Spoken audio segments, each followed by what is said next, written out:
तो वो घर में वो जानकारी देते हैं कि हमारे साथ सुने थे पापा जहाँ आज बोले थे। अच्छा, वो आके कहते हैं आप? हाँ, बातचीत हमेशा करते हैं? हाँ, क्या आप सुने थे? तो हम कहलिए हाँ सुने थे, कुछ गलत तो नहीं बोले हैं। अच्छा, हम कहलिए नहीं गलत तो नहीं बोले हो, ठीक बोले हो, और तुम्हारा एम ठीक है, इसीलिए कोई दिक्कत नहीं है।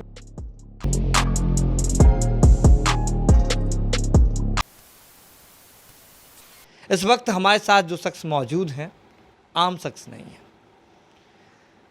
समाज सेवी पप्पू यादव जी जेल में हैं और इस वक्त हम उनके पूर्णिया आवास पर मौजूद हैं।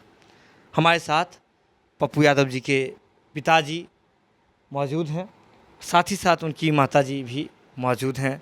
जब बिहार में जातीय राजनीति चल रहा है, ऐसे में क्या लगता है कि पप्पू यादव भी जातीय राजनीति करते हैं? नहीं नहीं, जातीय संस्कार ही नहीं है। अच्छा। बचपन से नहीं है, और न वो माता पिता में देख पाए हैं कि इस तरह का कोई संस्कार हो जिससे कि उनको मिला हो। वो नहीं कर सकते हैं, किसी भी कीमत पर नहीं कर सकते हैं। तो आप जैसे ये देखा गया कि आप जब भी आप उच्चारण कर रहे हैं, उन्हें संबोधित कर रहे हैं, आप भी सांसद जी कहते हैं, तो बहुत सारे लोग उन्हें सांसद जी नाम से कहते हैं, भले ही अभी जीत नहीं पाए हों। लेकिन क्या घर में आप हमेशा सांसद जी ही कहते हैं या कुछ और भी उनका प्यारा नाम है, हर बच्चे का होता है? नहीं, घर में तो पप्पू कह करके ही बात करते हैं। जी। घर में पप्पू कह कर ही बात करते हैं। अच्छा। और वो भी संतुष्ट होता है घर में ही आ करके जी। कि जब वो कोई भी काम, सेवा का काम करता है, जी।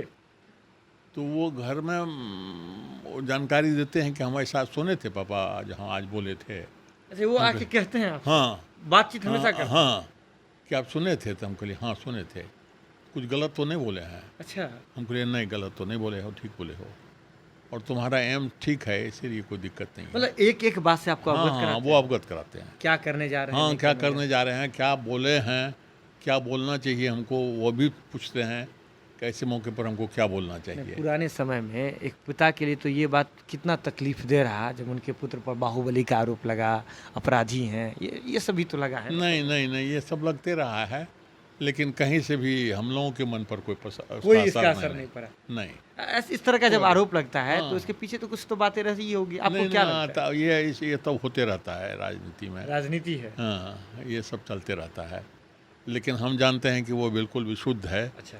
तो कहीं से भी कुछ कोई कह दे तो उससे क्या फ़र्क पड़ता है? कोई फर्क नहीं पड़ता। नहीं नहीं, लेकिन जिस प्रकार से देखा गया कोरोना काल में सेवा कर रहे थे, एम्बुलेंस घोटाला उजागर किए, इसकी जानकारी आपको दिए थे? हाँ, दिए थे। इसके बाद उन पर कार्रवाई होती है, जेल में है, कैसा लगता है? हम पूछे भी थे जी कि पापा कुछ गलत तो नहीं कर गए यहाँ पर?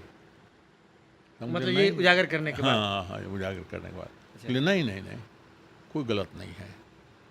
यह समाज के सेवा के लिए तुम खोज कर रहे थे जिस एम्बुलेंस को, वो एम्बुलेंस कहीं जमा मिल गया एक जगह, और वो भी ढका हुआ, उसको छिपाने का प्रयास किया गया। तो यह जानकारी लोगों को होना चाहिए, और समाज के लोगों को कि नहीं, हमारे लिए यह समान है, लेकिन कुछ लोग इस तरह का व्यवहार करके हम लोगों को वंचित रखा गया है, सेवा में नहीं लगाया गया है। अभी जेल में है पप्पू यादव जी, क्या महसूस करते हैं? पिता क्या महसूस करता है पुत्र के लिए? अभी भी बात किए हैं। अच्छा। तुरंत, और बहुत अच्छा है कि वो स्वस्थ भी हैं, और हमेशा चिंतन करते रहते हैं कि क्या करना चाहिए ऐसे मौके पर।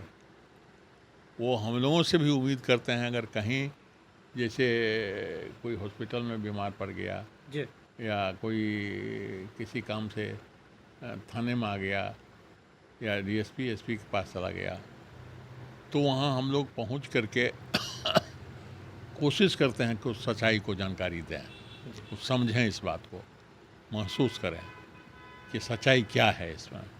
आपको क्या लगता है पिता क्या सोचता है? उनका पुत्र राजनीतिक रूप से, जो बिहार की राजनीति है उसमें उनका पुत्र सफल होगा या हो पाया है? वो जो कर्म कर रहा है वो बिल्कुल सफल है, और सफल हो नहीं पाया है, सफल हो चुका है जी। सफलता इसी को कहते हैं जिस काम में वो काम, सेवा का काम कर रहे हैं, वो पूर्णतया समर्पित है उसमें। और सफलता किसको कहा जाएगा? सिर्फ कोई पोस्ट मिल जाए तो सफल कहा जाएगा, ऐसा कुछ नहीं है। आप मानते हैं, आप सोचते हैं कभी कि आपका पुत्र बिहार के मुख्यमंत्री की कुर्सी पर बैठे, देश के प्रधानमंत्री की कुर्सी पर बैठे? नहीं मानते हैं, वो सेवा कर रहे हैं। इस सेवा में समाज के लोग देखेंगे कि उसको कहाँ रहना चाहिए, वो समाज के लोग समझें इस बात को जी। लेकिन वो संतुष्ट हैं अपने सेवा से, और जो कर रहे हैं हम लोग भी संतुष्ट हैं कि वो सही कर रहा है। और हम कहते भी हैं कि ऐसा कुछ बताइए कि जो गलत काम हुआ हो, वो हमको समझाइए, तो हम भी समझ करके उनको समझाने का प्रयास करते हैं। आपके पुत्र अभी जेल में हैं, उन पर कार्रवाई हुई एम्बुलेंस घोटाले के बाद, ये तमाम चीज़ों के बाद, तो इसमें किसी से आपकी कोई शिकायत? नहीं, कोई शिकायत नहीं है सरकार से कोई शिकायत? नहीं, सरकार की शिकायत यही है कि कोई ऐसे आदमी नहीं है जो सच्चाई को समझ सके और जान सके। जैसे आज के डेट में जो जिस केस में वो गए हैं, हाँ। उस केस का जो केस करने वाले आदमी हैं और जो गवाह है, वो दोनों लीक करके कोर्ट में दे चुके हैं और बयान भी दे चुके हैं। भारत लाइव की टीम ने उनका इंटरव्यू ली थी, और वो सारा चीज़ जानने के बाद भी बावजूद भी इस बंदी की वजह से उन्हें जो परेशानी उठाना पड़ रहा है, लेकिन वो स्वस्थ हैं और वो खुश हैं। नीतीश कुमार से कोई शिकायत नहीं? व्यक्तिगत कुछ कोई शिकायत, किसी से कोई शिकायत? पप्पू यादव जी सफल हैं। हाँ, वो सफल हैं और सब काम कर रहे हैं, कोई गलत काम नहीं है उनसे, इसलिए बस वो उतना ही बहुत है। वो करते रहे। और अभी हमारे साथ पप्पू यादव जी के पिताजी मौजूद थे। सीधे तौर पे कह रहे हैं कि जो एक पुत्र में होना चाहिए वो बिल्कुल है, और सीधे तौर पे इनका पुत्र पप्पू यादव जी है, वो सफल है। राजनीतिक रूप से हो, जिस रूप में हो, सब में ये अपने पुत्र को सफल मानते हैं। और सीधे तौर पे ये इन्होंने किसी पर भी दोष नहीं लगाया है, आरोप नहीं लगाया है कि सबका जो काम है वो अपना कर रहे हैं, लेकिन पप्पू यादव जी अपना काम कर रहे हैं। बिल्कुल। चलिए, जुड़े हैं भारत लाइव के साथ। खबरों का सिलसिला भारत लाइव पर लगातार जारी है। बहुत बहुत धन्यवाद। अगर ये वीडियो पसंद आई और वह बिहार के राजनीति और बिहारियत से सरोकार रखेनी तो सब्सक्राइब बटन दबा के चैनल के सब्सक्राइब कर ली। ओजे एगो घंटी बा, ओकरा बटन दबा देला से कुल सटीक और मारक खबर रुआ मुफ्त में मिल जाई। अगर रुआ पत्रकारिता के हमनी के नया प्रयोग में सहयोग कर चाहतानी तो ज्वाइन बटन दबा दी। पेटीएम नंबर नोट कर ली 9386816700। धन्यवाद।